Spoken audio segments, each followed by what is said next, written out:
Álvaro Uribe Vélez, lo mejor. Álvaro Uribe, bla, bla, bla, bla. Y se lo analizan, Uribe es peligrosísimo. Peligrosísimo.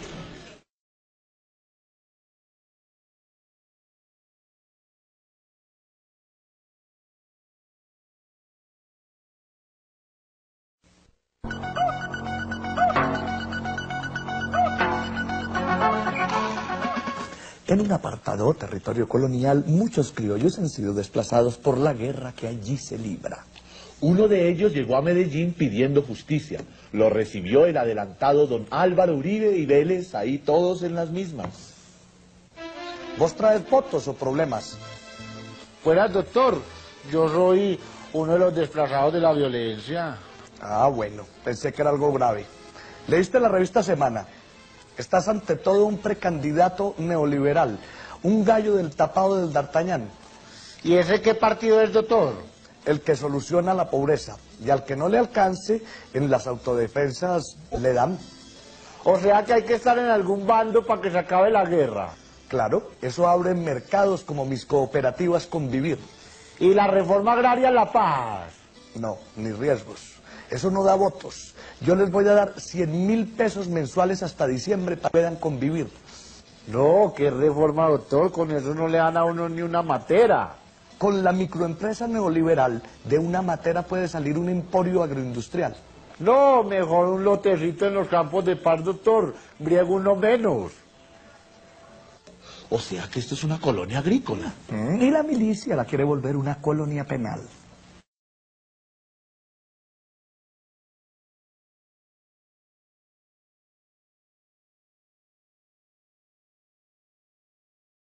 Pues a propósito, la hacienda del ubérrimo de Álvaro Uribe y su familia recibió subsidios por más de 3.000 millones durante su gobierno, según se desprende del informe de la Contraloría hizo en su momento y que en ese aspecto no ha tenido desarrollos desde entonces. Julián Martínez.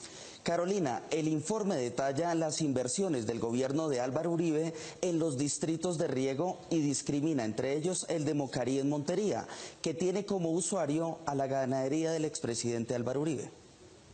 Este es el informe original publicado en 2013 por la Contraloría General, que encendió la polémica por la compra de 103 hectáreas de baldíos de la Nación para extender la hacienda al ubérrimo del expresidente Álvaro Uribe. Este es el pueblo sabanal de la finca del presidente, el ubérrimo.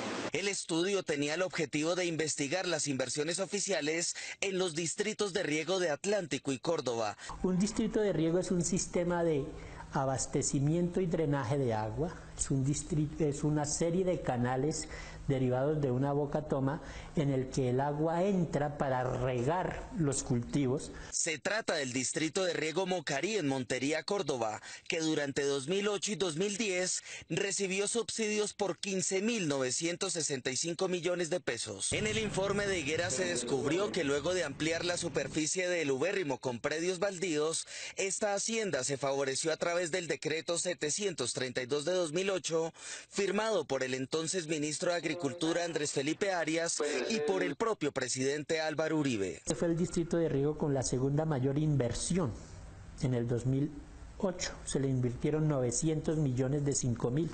De los 15.965 millones de pesos que el gobierno Uribe invirtió para el distrito de riego en Montería, le correspondieron 3.297 millones a la Sociedad Agropecuaria del Ubérrimo SAS, de propiedad de Álvaro Uribe y su familia, que fueron distribuidos de la siguiente manera. En 2008 recibió 903 millones, en 2009 1.404 millones de pesos y en 2010 990 millones de pesos en subsidios no reembolsables gracias al decreto que firmó el entonces ministro Andrés Felipe Arias. El ubérrimo está inserto en el área de influencia de un distrito de riego. En otras palabras, el gobierno Uribe firmó un decreto que le otorgaba subsidios no reembolsables para beneficio de las propiedades del jefe de Estado y de su familia. Aparentemente puede haber, son hallazgos penales y hallazgos disciplinarios. El excontralor delegado Alberto Higuera denunció ante la Fiscalía y la Organización de las Naciones Unidas que ha recibido amenazas de muerte luego de la polémica que enfrenta Álvaro Uribe con la actual Contraloría General por la extensión de su finca al ubérrimo con predios baldíos de la Nación que quedaron en su propiedad.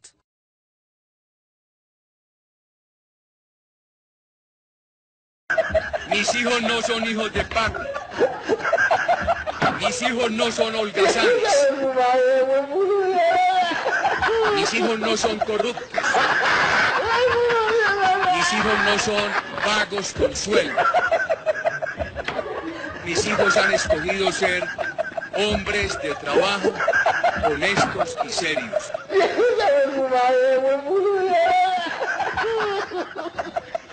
No se equivoque conmigo, que yo soy absolutamente honesto.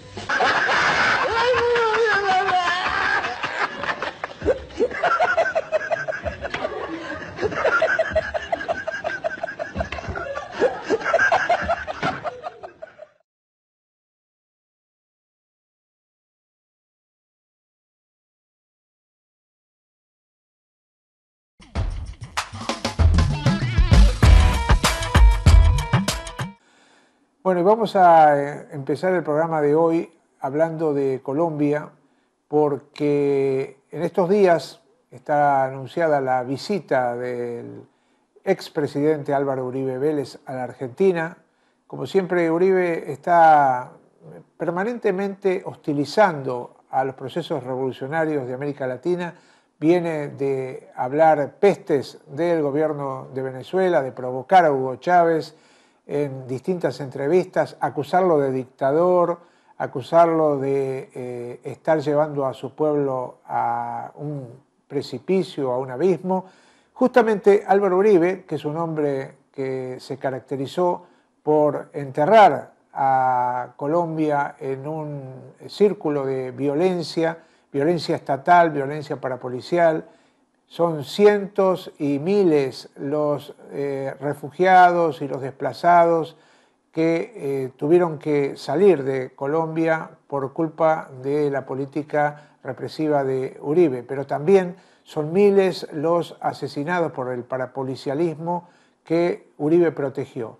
Uribe no puede venir a hablar de democracia ni de quién es dictador o no dictador, precisamente él, que siempre estuvo cobijado por los Estados Unidos y que tiene una actitud de convivencia que cada vez salta más a la luz por las propias denuncias que hacen los paramilitares con todo ese ámbito que aterrorizó a Colombia.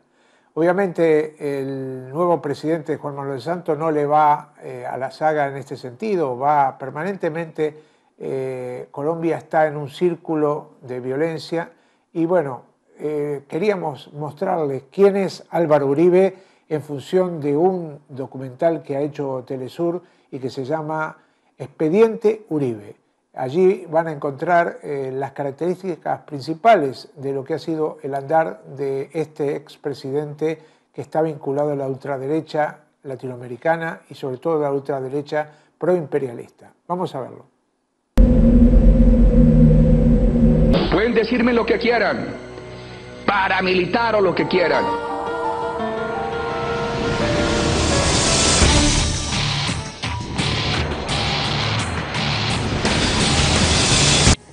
Era un presidente que viene de las regiones, que viene a caballo, que viene con sombrero, que viene como católico, que viene a tratar de construir el centro y a reconstruir por la fuerza la unidad nacional, en este caso contra las FARC. Y eso es una tarea del siglo XIX. Por eso Álvaro Uribe no es un estadista, es más bien un general que tiene un enemigo, que es las FARC. El presidente Uribe, en su momento presidente Uribe, gobernó con muchísima gente delincuencial, con gente, y lo prueban las sentencias, lo prueban las decisiones judiciales, lo prueban las investigaciones. Yo creo que hay todavía pendiente un juicio realmente político, pero también judicial, a un gobernante que actuó y operó con toda esa cantidad de funcionarios que hoy están desfilando por procesos judiciales.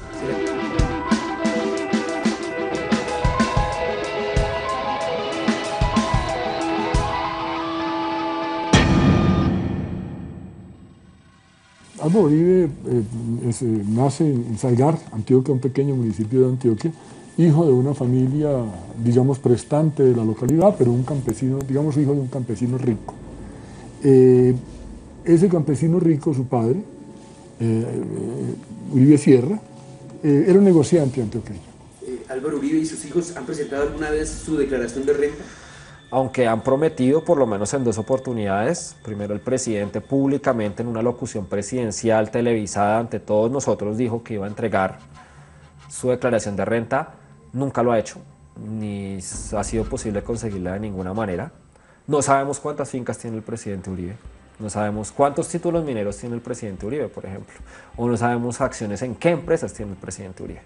Esa es una información que sería muy importante conocer, ya que muchas empresas que fueron beneficiadas durante su gobierno, como por ejemplo la Drummond, después han resultado inmersas en casos de corrupción, de contaminación al medio ambiente y también de violación a los derechos humanos. Sabemos que es hijo de un tipo oscuro y tenebroso, que igualmente es hermano de un personaje también de las mismas características, y que siempre ha estado, todo su entorno y su contexto ha sido el crimen y el narcotráfico. Quienes quieran disfrutar la libertad, que permitan que el pueblo disfrute la tranquilidad. ¿Se han descubierto vínculos entre Alberto Uribe Sierra, el papá de Álvaro Uribe, y Pablo Escobar? Pues sí, claro, no se han descubierto, son evidentes, son amigos. El papá de Uribe hacía corridas de toros en favor de las empresas de Pablo Escobar, y cuando murió Uribe Vélez fue en el único helicóptero que había en Colombia que podía volar de noche, que era de Pablo Escobar, y era un helicóptero al que precisamente Uribe le había dado la licencia de operación en Colombia, siendo director de la Aerocivil.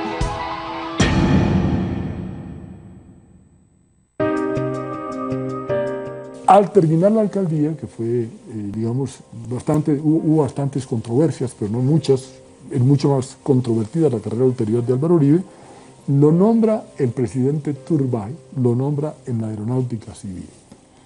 Y eso es un cargo importante, hay que decirlo, porque en ese momento, estamos en 1980, 1981, fue el momento en el cual en Colombia se inicia la lucha contra los carteles de la droga. Es el momento en el cual Rodrigo Lara Bonilla, el ministro de Justicia del nuevo liberalismo, inicia la guerra contra Pablo Escobar y contra Carlos Leder en ese momento.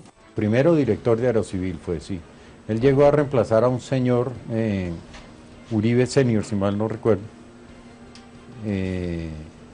a quien asesinó la mafia porque no se prestó para lo que después sí se prestó Álvaro Uribe Vélez. Durante la gestión de él en la Aeronáutica Civil, como le cuento, lo que él hizo fue trabajar para la mafia. Él fue el que les dio todas las licencias de operación de las pistas y de funcionamiento de los aviones, que fue el elemento fundamental que permitió el crecimiento del cartel de Medellín, que incluía todo el narcotráfico colombiano. A Uribe Senior yo lo conocí, yo cubrí Aerocivil, como digo, y fue lamentable cuando lo mataron realmente, y se sabía que la muerte de él se debía a que no se había prestado para trabajar en favor del narcotráfico, como después sí lo hizo Uribe cuando llegó, que fue el que lo reemplazó. De la muerte de él, que yo sepa, nunca se investigó nada, como es natural en Colombia, y eso quedó así, yo creo, no sé realmente. El cargo que él ocupó era muy importante para el naciente grupo narcotraficante, el Cartel de Medellín, quien por aquella época había encontrado la manera de traficar droga por medio de aeronaves muy pequeñas y rápidas desde el norte de Colombia, especialmente desde Antioquia y desde Córdoba, hacia la ciudad de Miami, donde estaba, digamos, la operación grande de los narcotraficantes en Colombia. Hay más de 150 licencias que se concedieron a pistas y a helicópteros concedidos por Álvaro Uribe Vélez. Él siempre ha dicho que no asume la responsabilidad porque quien autorizaba esas pistas y esas aeronaves eran los comandantes de brigada y su subdirector técnico. Su subdirector técnico lamentablemente murió abaleado en las calles de Bogotá cuando estas denuncias estaban haciendo públicas en la campaña presidencial de 2000. Él había estado haciendo unos contactos con el gobierno de los Estados Unidos para volverse informante, y en ese momento Uribe era candidato a la presidencia de la República y lo asesinaron. ¿Le había anunciado que iba a denunciar a Uribe? Él no había anunciado, pero yo sí supe que él iba a ser informante para el gobierno de los Estados Unidos contra el narcotráfico, el cartel de Medellín y todo esto, mundo al cual pertenece Uribe. Yo lo supe de fuentes directas del gobierno de los Estados Unidos y lo asesinaron. Él salió de la aeronáutica civil con este inmenso rabo y horripilante rabo de paja con el narcotráfico. Y después fue alcalde de Medellín, lo nombró Belisario Betancur. No me acuerdo cuánto duró en ese cargo, pero sí recuerdo que lo despidieron del cargo por haber aterrizado un día en medio de una plaza de toros de mafiosos que estaban celebrando unas fiestas y unas corridas de toros, y él llegó, aterrizó ahí donde sus amigos los mafiosos, y el escándalo hizo que lo votaran. El presidente para entonces era Belisario Betancur.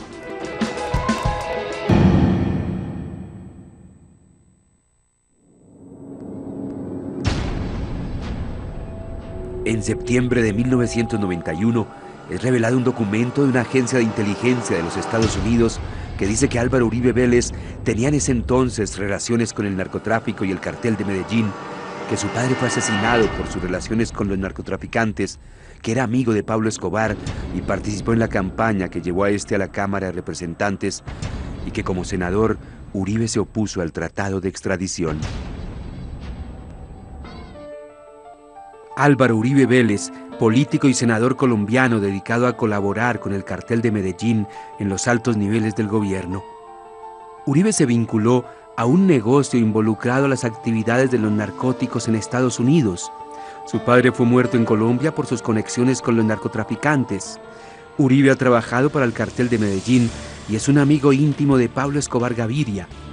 Él participó en la campaña política de Escobar para ganar la posición de suplente de Jorge Ortega en el Congreso de la República.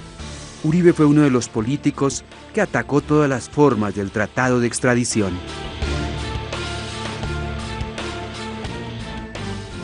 El periodista Fernando Garavito, coautor del libro El Señor de las Sombras, fue expulsado del Espectador, después fue amenazado y tuvo que salir al exilio.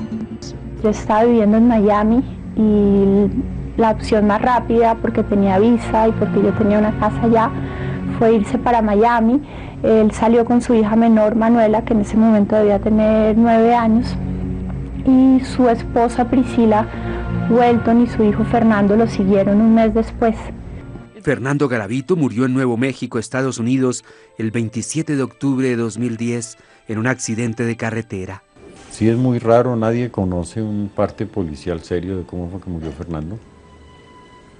Los hijos me dijeron que ellos están ya muy cansados.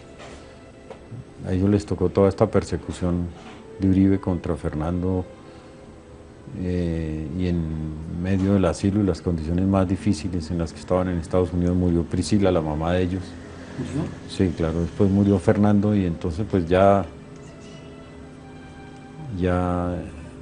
digamos que este país y Uribe le saben muy mal a ellos y no quieren ya averiguar más cosas por ahora, ¿no?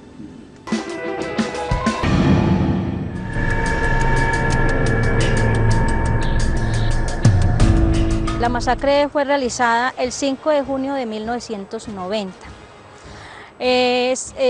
Fue realizada por ejército de la zona,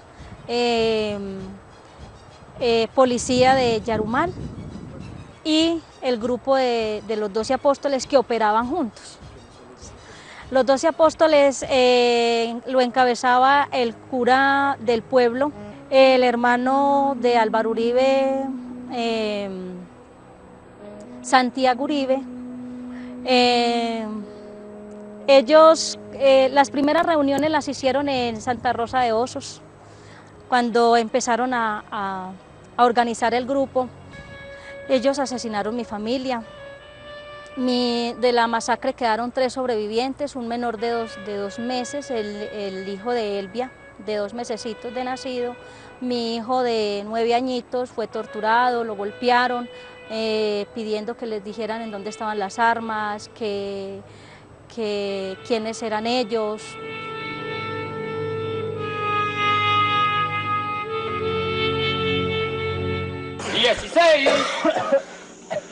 17, 18.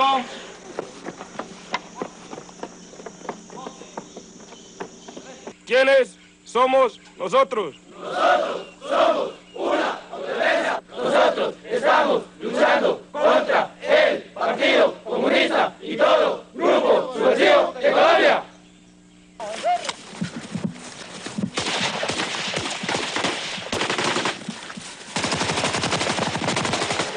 Mi familia era militante de la UP. Todos en la familia éramos militantes de la UP y por eso teníamos la persecución política, por eso tuvimos tantos desplazamientos, por lo mismo.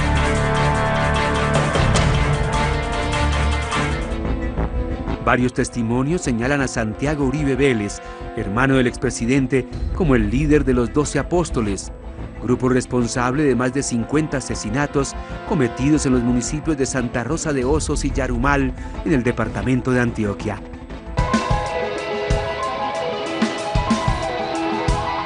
En Buenos Aires, Argentina, el mayor retirado de la policía, Juan Carlos Meneses, ratificó ante el fiscal Hernando Castañeda, jefe de la Unidad de Derechos Humanos de la Fiscalía, sus graves señalamientos contra el hacendado Santiago Uribe Vélez, hermano del presidente de la República. La verdad, conté todo, con pelos y señales, de la relación de Santiago Uribe Vélez en la conformación, creación, actuación, operación y desarrollo del grupo paramilitar Los 12 Apóstoles en la década de los 90. Según el oficial retirado de la policía, su antecesor en el comando del distrito de Yarumal, el entonces capitán Pedro Manuel Benavides, lo presentó a comienzos de 1994 con Santiago Uribe Vélez, de quien dijo era el jefe de un grupo de limpieza social. Al llegar a la finca, Santiago Uribe Vélez me saluda, me da la bienvenida, me hace relación al grupo que viene liderando él, el grupo que viene trabajando a órdenes de él, específicamente en cometer asesinatos,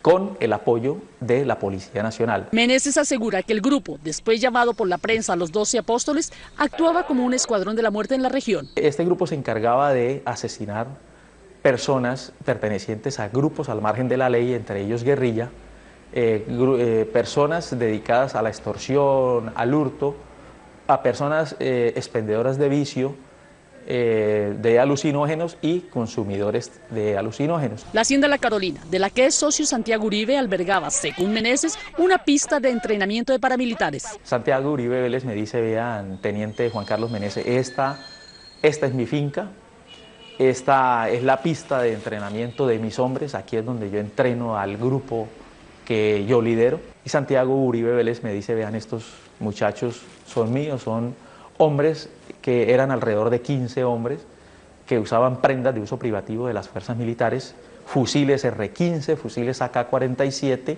y algunas escopetas. Ordenó Santiago Uribe Vélez asesinar a esta persona. Ese es el caso pues de Camilo Barrientos, y fue asesinado conduciendo el vehículo escalera entre Yarumal y Campamento. El mayor Meneses aseguró ante la Fiscalía que Santiago Uribe le pagaba mensualmente por su colaboración. Él me daba alrededor de $1,5 millones de pesos mensual para que le colaborara, pues para que su grupo pudiera estar libremente o actuar. Las Convivir eran grupos de justicia privada de finqueros, ganaderos y terratenientes, autorizados para enfrentar con armas a guerrilleros y extorsionistas, pero que se convirtieron en escuadrones de la muerte.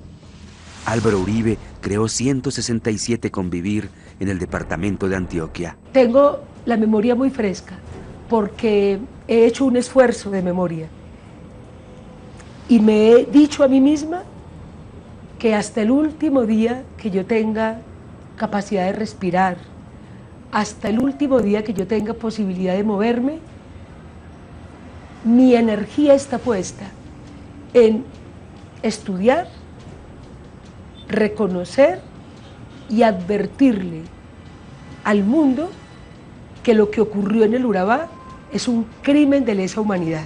Por lo menos 14 de las Convivir que aprobó Álvaro Uribe están vinculadas a homicidios, ejecuciones extrajudiciales, torturas, secuestros y sin número de crímenes. Y en general los estándares de derechos humanos en Antioquia fueron los peores durante esta época. Es decir, si hay una época sangrienta en la muy sangrienta historia de Antioquia, es esta época. Hubo masacres como nunca antes en la historia de este municipio, de este departamento, y aunque Uribe siempre ha reivindicado la pacificación de la zona que se conoce como Urabá, pues hoy podemos ver que la zona nunca ha sido pacificada. Pacificación no hubo, lo que hubo fue un baño de sangre, un imperio del crimen y del terror, que a eso lo llaman pacificación, pero de toda la vida Urabá ha sido una guerra terrible entre todas las vertientes del crimen, incluidas las guerrillas, por supuesto, y los ejércitos estos de escuadrones de la muerte que Uribe tanto defendió y el daño, hizo un daño tenebroso, un daño histórico al país, creando y protegiendo eso. Recordemos, estamos en un encuentro de la geografía de la memoria o de la geografía de la guerra, y Álvaro Uribe es gobernador de Antioquia, Gloria Cuartas, alcaldesa de Apartadó. Época 1 de enero 1995 a 1997. Álvaro Uribe, gobernador de Antioquia, se prepara con los grupos económicos, políticos, sociales, con el empresariado paisa, especialmente Sindicato Antioqueño, y Augura, pero especialmente con Augura, se reorganiza una decisión política de dos elementos.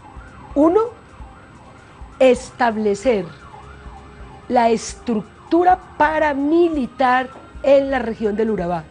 Álvaro Uribe es responsable de la conformación de las estructuras paramilitares en la región del Urabá. Uribe como gobernador fue el gestor y el impulsor de los escuadrones de la muerte que todavía existen, que hoy son todavía más fuertes que nunca, que hace muy pocos días paralizaron 5 departamentos y que se dieron el gusto de demostrar que tienen un gran poder y que nadie puede contra ellos, y que pararon incluso la ciudad de Medellín, inclusive detuvieron las operaciones del metro, pararon la ciudad de Santa Marta, etc. Eso, todo ese crimen, toda esa AMPA es consecuencia de lo que organizó Uribe desde la gobernación de Antioquia. El general Ritualejo del Río con Pedro Juan Moreno organizaron toda una estructura para recoger dinero de los empresarios. Recordemos que más tarde se sabe lo de Chiquita Brands, y se reorganiza lo que se llaman vigilancias privadas, todavía no era convivir, y Carlos Castaño tiene una imaginación geográfica de la región.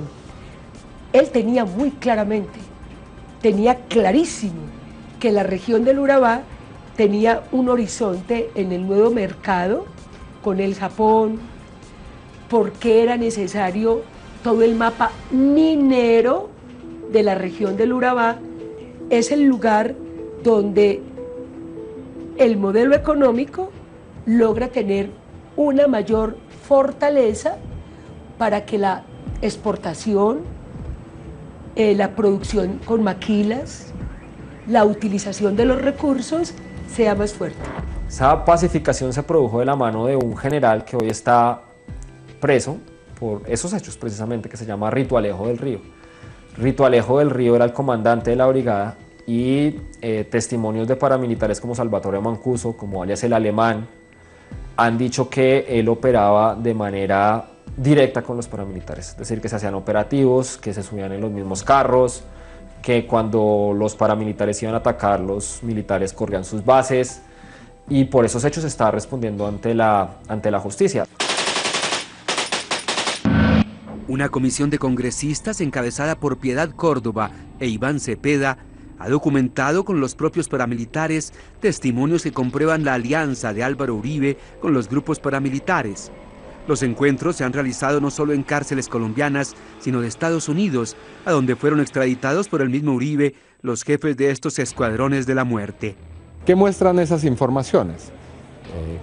Primero, que en el periodo en el que Uribe era gobernador del departamento de Antioquia, habría sido un fundador de los grupos paramilitares, y que su vida política en la gobernación de Antioquia habría tendido a hacer de las convivir, esas estructuras que se crearon, pero también de la creación de esos grupos paramilitares una estrategia de poder político. Igualmente, como lo afirman varios de estos jefes, y ya lo han dicho ante la justicia, el expresidente Álvaro Uribe Vélez habría recibido un importante apoyo económico, logístico, militar, para su campaña de elección presidencial. Eso lo afirma el señor Diego Fernando Murillo Bejarano, alias Don Berna, el señor Salvatore Mancuso y otros jefes paramilitares. Álvaro Uribe me llamaba a mí, las convivir. Uribe me llamaba y me decía que como alcaldesa de apartado yo tenía que ayudar, porque era una orden de la gobernación. Creo que fui la única, de los 13 alcaldes de la región, y digo alcaldes porque eran todos hombres, yo era la única mujer, la única que dije no acepto una orden de la gobernación, no acepto que el paramilitarismo controle los recursos de salud, no acepto que el paramilitarismo controle la seguridad en los hospitales, no acepto que la eliminación de sindicalistas, defensores de derechos humanos, de desmovilizados, que aquí había un interés económico, estratégico, de transformar el uso del suelo en la región del Urabá.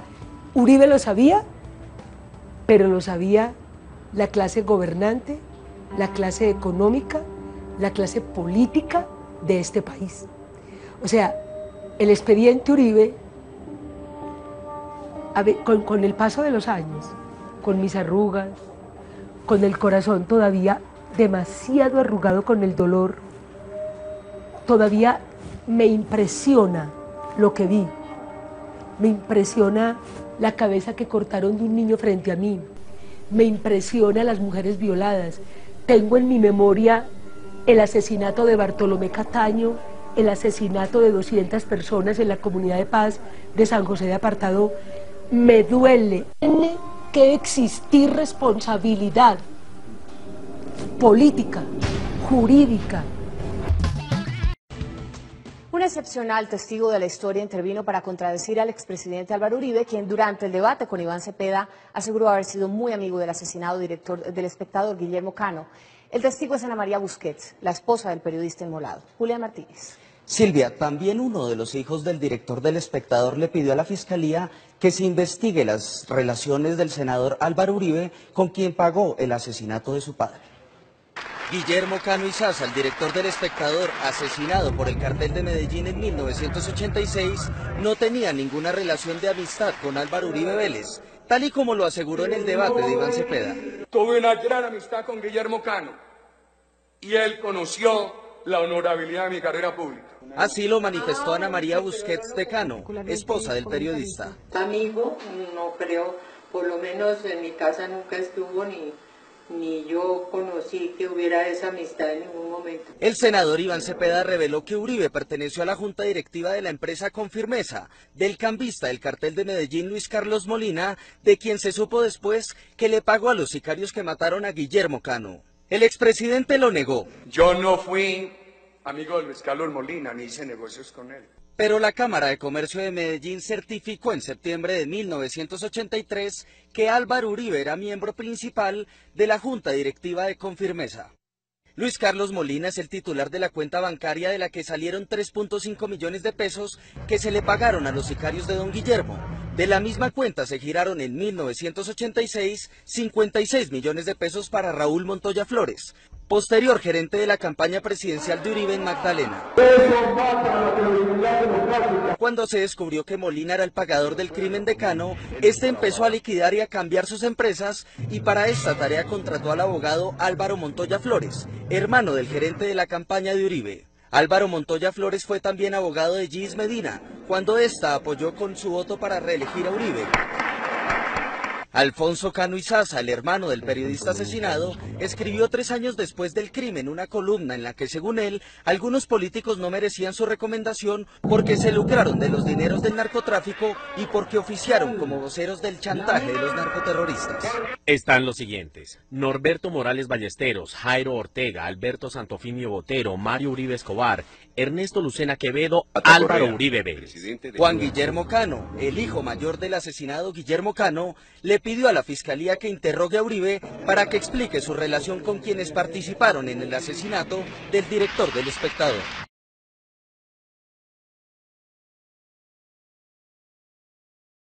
La prima de los Ochoa es la embajadora en Madrid. Tanto el primo de Pablo Escobar como la embajadora en Madrid, prima de los Ochoa, salen a despotricar contra mí y a defender el gobierno de Álvaro Uribe en las emisoras españolas. Eso es como si en este país el primo de Al Capone y la prima de John Gotti tuvieran que salir a defender el gobierno ante las emisoras inglesas. Ese día este país se acabaría. Eso es lo que está pasando en Colombia. Ese es el narcoestado soñado por Pablo Escobar. Yo hablo ahí de la banda de los primos. Claro, pero un momentito. Hay demasiadas coincidencias. Narcoestado, pero es un narcoestado que lo está apoyando el presidente Uribe. Sí, el presidente el gobierno de los Estados Unidos, porque además entre toda esa colección de joyas como Chávez y Dios mío que hay en este momento en América Latina. El presidente Uribe en particular está apoyando ese narcoestado, es mi pregunta. Está apoyando el narcoestado, pues tiene a toda la banda de los primos metidos en el gobierno y a todos defendiéndose los unos a los otros y a todos diciendo que yo soy una mentirosa. Es muy sospechoso tener usted al primo de John Gotti y a la prima de Al Capone metidos en el gobierno. Eso no pasa sino en Colombia. Bueno, pero también en este país uno no es responsable por lo que hacen sus familiares. Primos, sí, tiene toda uno la razón. Solamente es pero son responsable por lo demasiadas que hace coincidencias. uno. Además, mire, le manda el helicóptero y eso todo el mundo ya está comprobado. Otra cosa es que no pudo aterrizar por mal tiempo. No, Pablo no se pone tan esos detalles. Pablo simplemente me dice que le mandó el helicóptero. Está el helicóptero del Yarí. El presidente va a visitar a la esposa de Pablo Escobar y a decirle que se entregue. Son amigos. Mejor dicho, hay una relación muy vieja. Y además, hay una relación muy vieja. Todo parece indicar que Álvaro Uribe llegó a la aeronáutica como cuota de Santofimio. De manera que son demasiadas. El candidato de Pablo. En la carcelera. El candidato de Pablo. Candidato presidencial de Pablo. Ahora, fíjese lo que dice el presidente de Colombia acerca de sus aseveraciones. Ha negado las acusaciones y dice que la vio usted solamente una vez en un avión, que nunca fue amigo de Pablo Escobar y que su libro lo escribió un periodista que colabora con el periódico El Nuevo Herald, el periódico local de Miami, que se llama Gonzalo Guillén, para hacerle daño a él. ¿Qué le responde el presidente? Primero que todo hay que leer cómo escribe Gonzalo Guillén y usted se da cuenta que no tiene nada que ver con el estilo en que yo escribo. Bueno, en segundo lugar, Gonzalo Guillén es mi enemigo y mi detractor. De manera que no veo a ese sujeto y no tengo nada que ver con él, y además habla pestes de mí y yo hablo también pestes de él, de manera que me inspira el más profundo rechazo. En tercer lugar, dice que no solamente no escribió mi libro, sino que no se lo piensa leer, a Dios gracias, porque no tiene el estilo literario, porque tiene un estilo literario que él nunca tendrá. Lo que dice el presidente. Lo que dice el presidente, que me vio una vez, no, me vio 2 veces. Yo nunca he dicho que sea amiga de él, es que yo jamás he dicho que yo sea amiga de los presidentes de mi país, los conozco a todos, los he entrevistado a la mitad y nunca he dicho que sea amiga de ningún presidente ni tampoco de él. Lo vi 2 veces. Una vez que Pablo nos presentó cuando era un muchacho jovencito, tenía 31 años, cara de seminarista. Y otra vez cuando se acerca a saludarnos en el aeropuerto de Medellín, yo voy, es la vez que me estoy despidiendo de Pablo. Voy además en un estado emocional muy terrible. Le he dicho adiós, sé que es la última vez que lo veré con vida. Y los 2 muchachos que van a llevarme al aeropuerto se saludan con los 2 muchachos o los 2 señores que están con Álvaro Uribe, y cuando Álvaro Uribe y yo cruzamos unas breves palabras de saludo, los de Álvaro Uribe le dice a los muchachos de Pablo: saludos al patrón. Me pongo ante un detector de mentiras y todo esto no es rigurosamente cierto. Entonces, usted está dispuesta a pasar un detector de mentiras y avalar a través de ese proceso de que Pablo Escobar le dice a usted que Álvaro Uribe en un momento trabajó para él.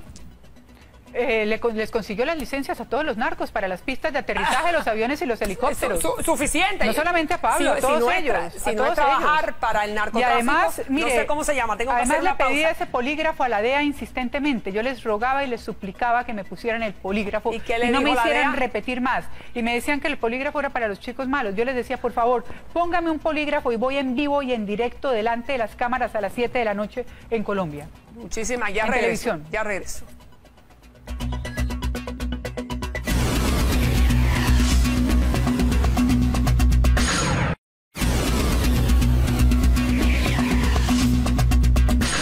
considera considera que es sospechoso alrededor del presidente Uribe? Hay muchas cosas, además, la parte de la gestión de Uribe en la aeronáutica ha dado lugar a controversias que tienen años, esto no me lo estoy inventando yo. Su sucesor en la aeronáutica se llama el Bandi César Villegas, era un bandido. Y el Bandi César Villegas es asesinado cuando se preparaba a reunirse con la embajada americana para entregarle unas cajitas. ¿Qué contenían qué? ¿Qué contenían las cajitas? Nunca supe qué contenían las cajitas. Ya he sabido que fue muerto recién elegido Álvaro Uribe, fue asesinado, cuando se iba a reunir al otro día con un funcionario de la embajada americana.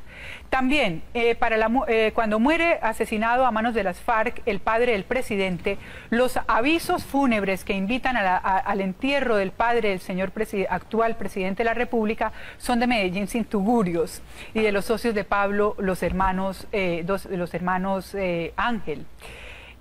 Curiosamente, en un helicóptero de esos hermanos Ángel también se mata Pedro Juan Moreno, que era el hombre que mejor conocía el pasado imperfecto del señor presidente de la República y que lo había acompañado a Washington a una visita al Departamento de Estado, donde parece que le habían mostrado muchas cajas y cajas y cajas que decían Álvaro Uribe, Álvaro Uribe, Álvaro Uribe, Álvaro Uribe.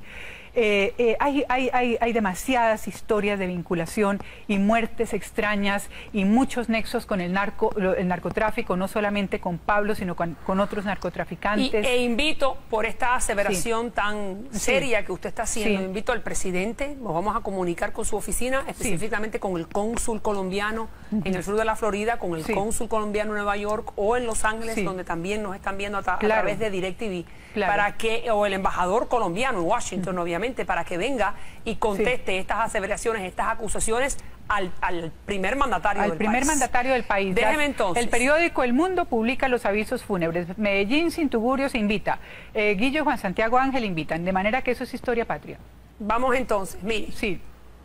Le voy a hacer un relato de los crímenes más horrendos, entre muchos, que cometió Pablo Escobar. Los asesinatos de Rodrigo Lara, el ministro, y Luis Carlos Galán, que era el candidato liberal a la presidencia querido, que todo indicaba que iba a ser el próximo presidente de Colombia, muerto en un evento público, que todos hemos visto el video. El bombazo al avión de Avianca. Un avión civil, un bombazo en pleno vuelo. La masacre del Palacio de Justicia y el bombazo en contra de un centro comercial. Mi pregunta a ustedes, conociendo el dolor que han creado todos estos eventos a miles de familias colombianas, ¿se siente usted remordimiento, culpa? Cuando cae el avión de Avianca, manera responsable. Cuando asesinan a Luis Carlos Galán, yo estoy en Alemania cooperando con Interpol. Estoy absolutamente horrorizada, espantada. Soy una de las víctimas. Ya yo no tengo nada que ver con esa gente. Soy una víctima de esa cosa monstruosa. Cuando Pablo y yo nos separamos, se enloquece y empieza la guerra. 3 meses después empieza la guerra. Entonces, ¿y usted cree que la guerra empieza por la ausencia suya en la vida de él? No, empieza por muchos factores en los que yo soy apenas uno de los catalizadores. No tiene quien le pegue riendazos, quien lo tranque. Yo lo trancaba mucho. Yo trataba de usar un lenguaje que él entendiera para hacerle ver que lo que iba era camino del suicidio, ¿no? Entonces, y además se va en esa guerra contra Rodríguez Orejuela, que es una guerra ciega que yo trato de parar, y yo veo que yo no la voy a poder parar, porque si Rodríguez acaba de salir de la cárcel y Pablo y él se van a matar. Entonces todo el avión de Avianca y la muerte de Luis Carlos Galán y el Centro 93 y todo ese narcoterrorismo, eso ocurre después de que yo ya no vuelvo a ver a esa gente. Yo estoy horrorizada, yo soy una víctima más, yo estoy cooperando con Interpol, yo vivo en Alemania. Usted es una víctima más, pero mi pregunta... Ya hay una cosa de Luis Carlos Galán gravísima. Ahora me lo va a decir, pero en el momento en que usted se acuesta en su cama y que pone la cabeza en la almohada, ¿usted no siente en algún momento haber sido parte de la vida del hombre causante de todo ese sufrimiento, de este sádico, este psicópata? Remordimiento, culpa. No, porque es que yo lo que hice fue tratar de parar a ese psicópata, y cuando se va de mis brazos llega a mis brazos siendo un niño, sale de mis brazos hecho un hombre, decidido a convertirse en monstruo para pasar a la historia convertido en mito. Yo no puedo, trato de frenarlo y no puedo hacer nada, y se va, y ya me quedo yo llorando y destrozada y despedazada porque no hay nada que pueda hacer.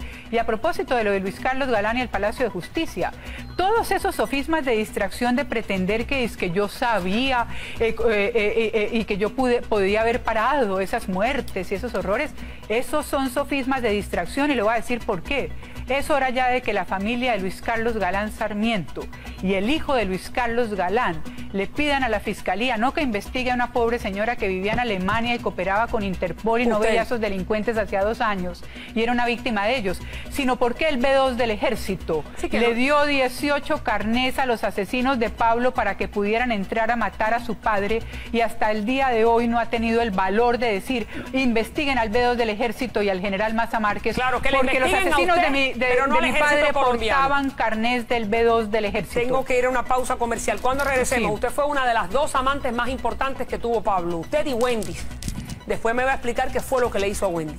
Usted salió con vida. Sí. Wendy no. Wendy no. Ya regreso.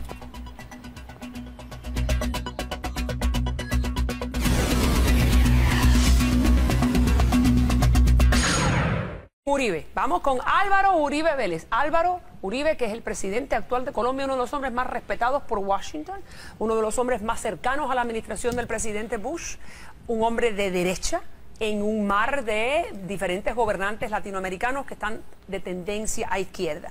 Fíjese, lo que voy a leer en particular, lo que dice su libro en la página 111, para ser más exacta. Vamos a buscarlo para no... Y en la introducción ya cuento de entrada lo que está pasando. Fíjense, lo que dice, y preste atención usted que me está mirando en su casa. Pablo me presenta al ex alcalde de Medellín y me simpatiza de inmediato porque pienso que es uno de los contados amigos de Pablo con cara de gente decente y que yo recuerde el único con gafas de estudioso. Fue director de la aeronáutica civil en 1980 al 82 y ahora a sus 31 años todo el mundo le pronostica una brillante carrera política. Se llama Álvaro Uribe Vélez y Pablo lo idolatra. Sí. Mi negocio y el de mis socios es el transporte, le dice a usted Pablo Escobar, a $5,000 por kilo asegurado. Y está construido sobre una sola base, la pista de aterrizaje y los aviones y los helicópteros. Ese muchacho, Álvaro Uribe, ese muchacho bendito, con ayuda del subdirector César Villegas, nos concedió docenas y docenas de licencias para las primeras y centenares para los segundos. Sin pistas ni aviones propios, todavía estaríamos trayendo la pasta de coca en llantas desde Bolivia y nadando hasta Miami para llevarle la mercancía a los gringos. Gracias a él, me refiero al presidente, gracias a él, es lo que yo estoy enterado de todo lo que pasa en la aeronáutica civil y en el aeropuerto de Medellín, ahí donde lo ves con sus gafas. Y esa cara de seminarista es un peleador bravísimo. Bueno, entre Estos cosas son aseveraciones sumamente graves, señora Vallejo, sobre el presidente de Colombia, el que está recibiendo cerca de 4.000 millones de dólares en un plan Colombia, que es de ayuda por parte de los Estados Unidos al narcotráfico colombiano. Cuénteme. Bueno, le cuento que me arrepiento de haber dicho gafitas de estudioso, me traicionó el subconsciente, porque como llevo 20 años viéndolo retratado con gafas, entonces me traicionó el subconsciente de haber dicho cara de estudioso, no gafitas de estudioso. Él salió a decir que yo estaba mintiendo porque había dicho gafitas de estudioso. Me arrepiento, señor presidente, de haber dicho que tenía gafitas de estudioso. Listo, no las tenía. Ya en la corrección del libro dice cara de estudioso o cara de seminarista. ¿Estaba en el narcotráfico el presidente? En el narcotráfico Uribe? No, yo no sé si en el narcotráfico estaba o no. Mire, yo había podido poner en pero el si libro... usted dice que le está dando la licencia para las pistas, para que aterricen los aviones, para que se llenen de la coca. Sí, eso es darle las licencias, no ser narcotraficante. Pero Virginia... Bueno, momento. Entonces, venga, le digo, María Elvira, espere, déjeme termino. El narcotráfico se dispara. Todos estos tipos eran delincuentes del bajo mundo durante los años 70.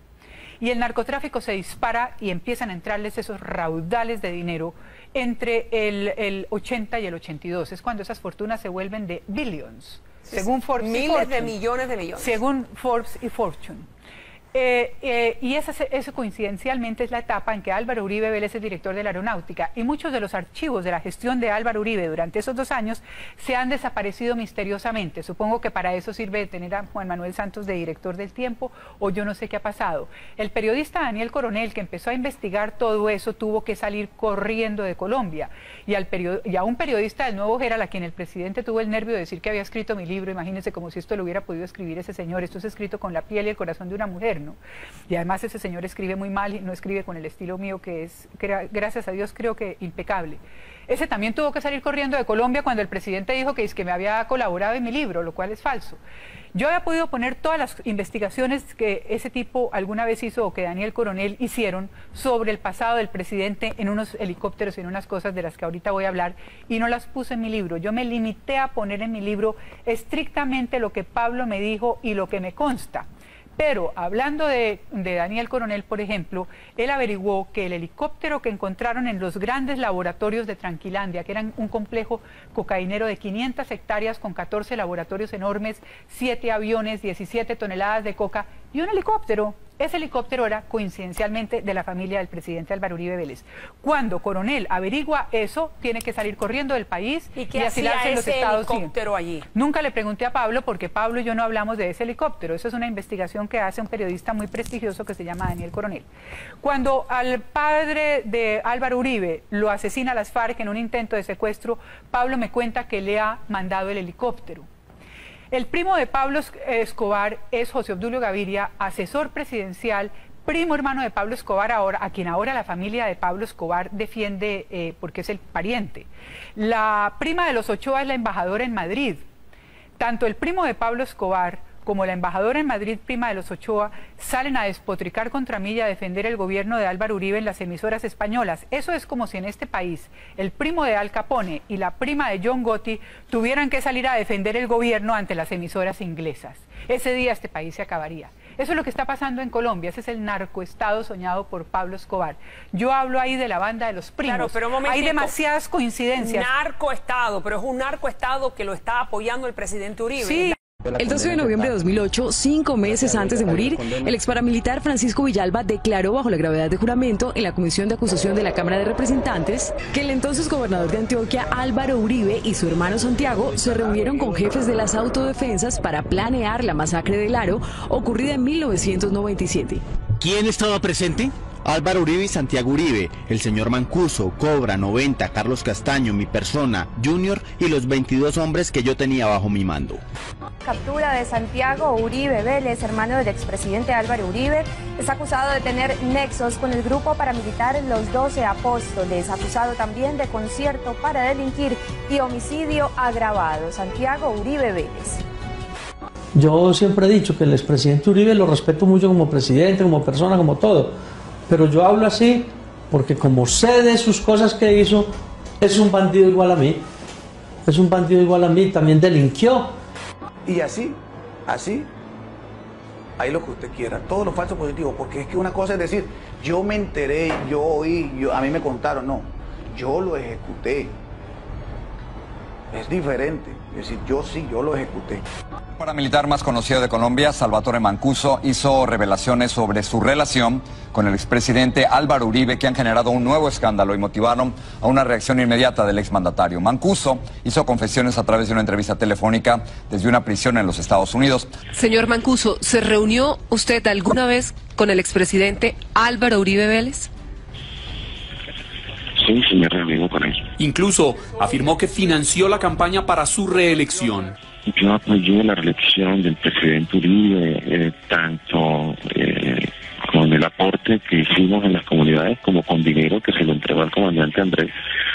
Durante la gestión de él en la Aeronáutica Civil, como le cuento, lo que él hizo fue trabajar para la mafia. Él fue el que les dio todas las licencias de operación de las pistas y de funcionamiento de los aviones, que fue el elemento fundamental que permitió el crecimiento del cartel de Medellín, que incluía todo el narcotráfico colombiano. Ahora el terrorismo, y ojalá esto lo sepa el país, quiere tender la trampa de frenar esta victoria parcial a través de la combinación de formas de lucha. Hoy, el terrorismo a través de voceros está proponiendo la paz. A través de otros voceros viene aquí a la Macarena a buscar cómo desacredita a la fuerza pública. Apreciados soldados y policías, comandantes, las victorias parciales que ustedes registran son el mejor alimento para la victoria final.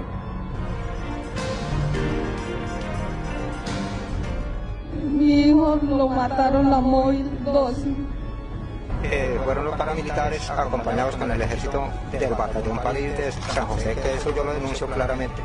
La brigada que los llevó a ellos, que los detuvo a ellos, la brigada móvil 12 del batallón 21 Pantano de Vargas, a mando del mayor Ovalle y el teniente Mora. Ellos fueron los responsables del asesinato de mi esposo y de mis 2 amigos. No solamente los asesinaron, sino que los descuartizaron, como descuartizando una res. Esto lo hizo la brigada móvil número 4. Mi madre había fallecido por error del ejército. Las unidades del ejército que estaban aquí era la brigada número 10. Esa brigada es la responsable de la muerte del hijo mío. A ellos los pasaron por guerrilleros, pero a uno que es que le dejaron la lengua de corbata y el otro sí, mira que le quitaron la carne de los brazos, de los pies. Fuimos a la fiscalía y en el álbum de los NNs comenzamos a pasar fotos hasta que lo encontramos ahí. Ya estaba muertico y estaba como un guerrillero más, que ha sido un guerrillero muerto en combate, mientras que era un simple campesino. ¿Quiere explicar para nuestros televidentes qué es un falso positivo? Porque es un término que no se usa en Argentina. Hace unos 2-3 semanas estuve en Colombia para dar a conocer un informe sobre la situación de unos 4.500 personas inocentes que fueron asesinados a sangre fría por personal del ejército colombiano a lo largo y ancho del país, entre el 2002 y el 2008. Simplemente con el propósito de incrementar las cifras de bajas en combate, dar una impresión falsa de éxito en la lucha contra las guerrillas. Esto durante la administración del presidente Uribe. Pero no solo eso, sino que matando a estas personas inocentes, a las que luego de matarlas se les vestía como si fueran combatientes, es decir, guerrilleros, y se les colocaban las armas y se les sacaban las fotografías para... Sí, estamos hablando de, por ejemplo, campesinos que eran arrestados, llevados a un campo o a donde fuere...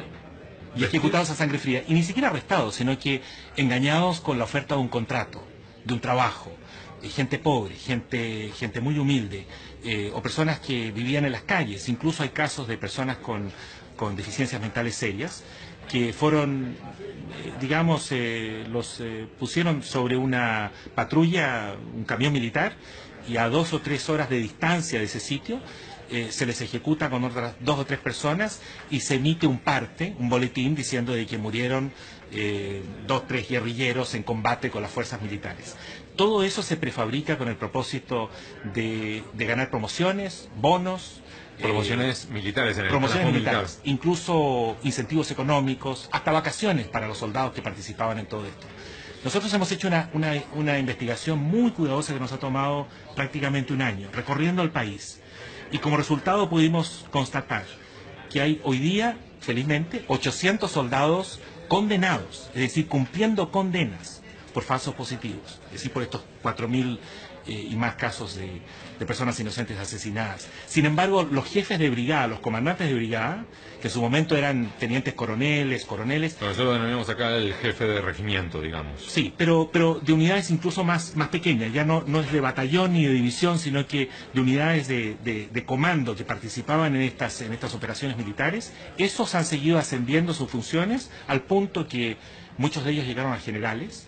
Y en este informe incluimos el caso de 16 generales, entre los cuales hay varios... 16.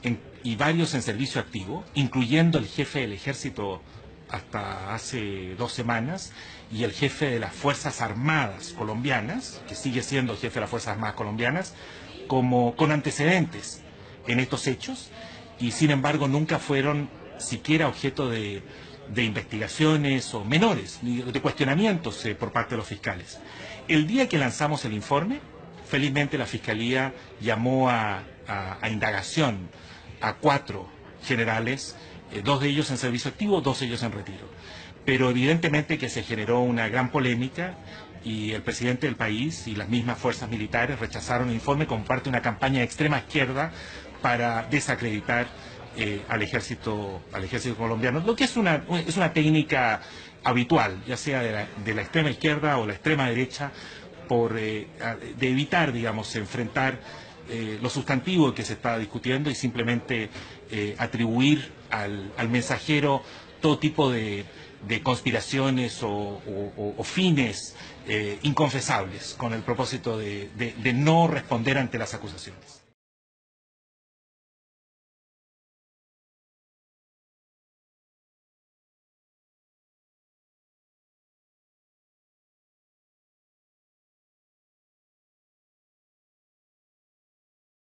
Mientras tanto, el coronel retirado del ejército, Pluvio Hernán Mejía, fue condenado a 19 años de cárcel por ejecuciones extrajudiciales. Durante su juicio, el coronel aseguró que los falsos positivos, donde fueron asesinadas 18 personas mostradas como guerrilleros del ELN, fue ordenada por el expresidente Uribe Vélez.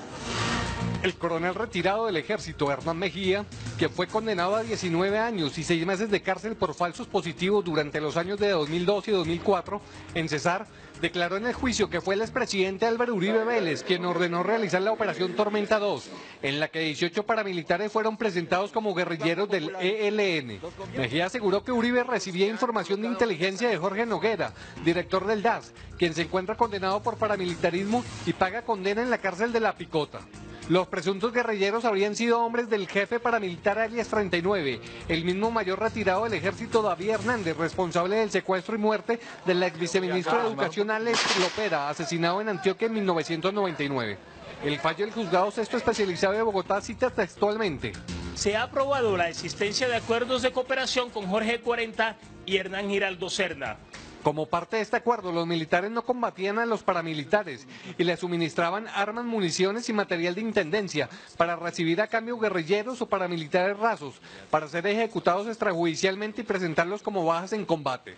Otra parte del fallo asegura que los paramilitares patrullaban conjuntamente con las fuerzas militares y servían de guía.